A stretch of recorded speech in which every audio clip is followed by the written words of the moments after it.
Well, after a long time, I guess it's been 2 weeks, 2 Sundays that I could not manage for CB2LL, Consciousness Bites to Live Light.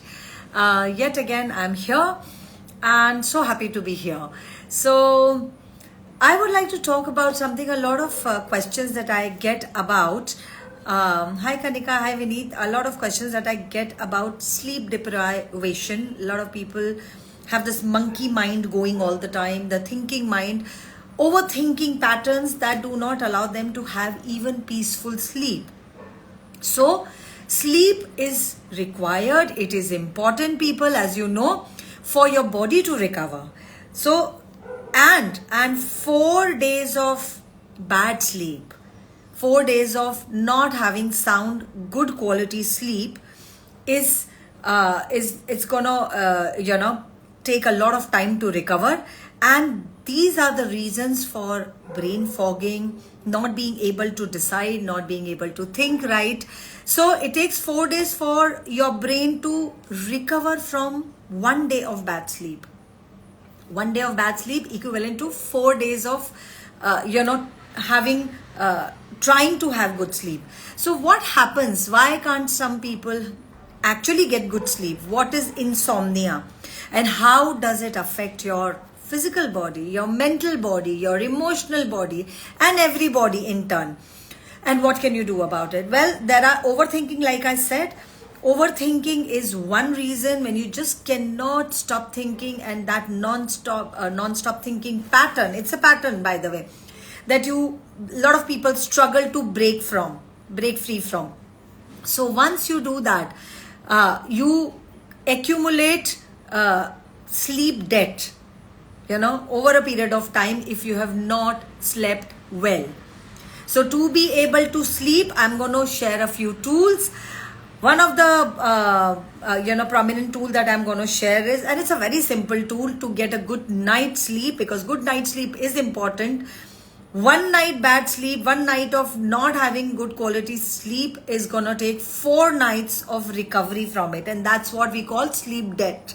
So recovering from sleep debt, the simplest tool that I can give you is count backwards, but start it from 100. Okay, so 100, 99, 98, 97, and so on, and reach up till 0. Quite, possible that somewhere in between you will kind of, you might skip a number, or you will just kind of, begin to doze off, and you might fall asleep. For a lot of people, it works. So reverse count definitely works for a lot of people who have sleep insomnia. Another thing that you can do, it's a tool from Access Consciousness, and it is something called as crazy phrase. And what is it? Everything is the opposite of what it appears to be. Nothing is the opposite of what it appears to be. As self-explanatory it is, the crazy phrase is to boggle your overthinking mind, to confuse your monkey mind that just refuses to stop. So, reverse count is a great thing, or the crazy phrase, like I just said, are two amazing tools to get a good night shut-eye. And good night shut-eye is important for you to recover from the lack of sleep that you have had, and also for your brain functionality, to be able to think efficiently, to be able to cognitize things, to be able to make decisions, to avoid brain fogging, to avoid long-term repercussions on body and mental health. Like, people have suffered from hormonal imbalances, depression, anxiety, constant nervous energy buildup, and just restlessness, irritability, anger, constant fights and conflicts. So the list goes on. And here also, what is important is, as it is said in researches, that you must have at least 7 to 8 hours of sleep. I don't abide by that, because everyone's appetite of sleep is different, as much as it is different for food. Everyone's food appetite is different, and so is everyone's sleep appetite is different. You might, a 4 hour of sleep is good enough, maybe good enough for you to, have the rest of the day going absolutely fine and energetic.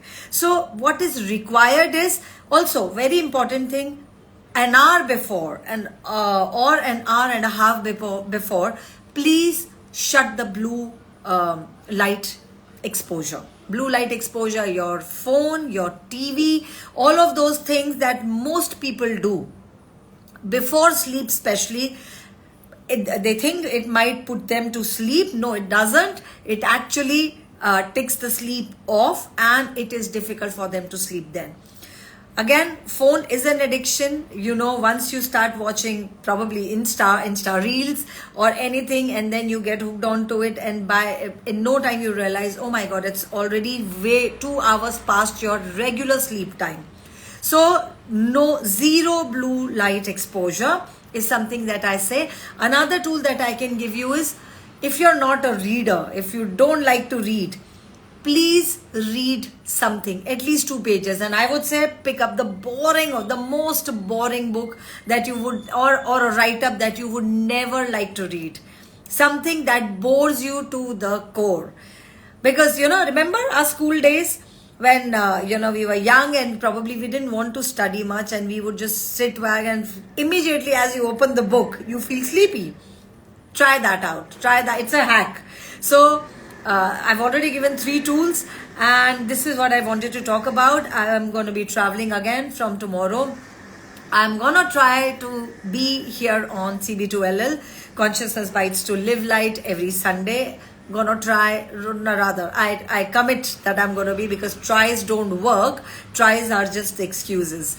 So I'm going to definitely come here, and in between I'm going to be sharing a lot of reels, a lot of videos from my travel diaries, and just keep watching that, keep tuned to it, and I will see you soon. Have a good night's sleep, have a great weekend, have an amazing start of the Monday, have a blissful Monday, beating all the Monday blues, and have a great week ahead.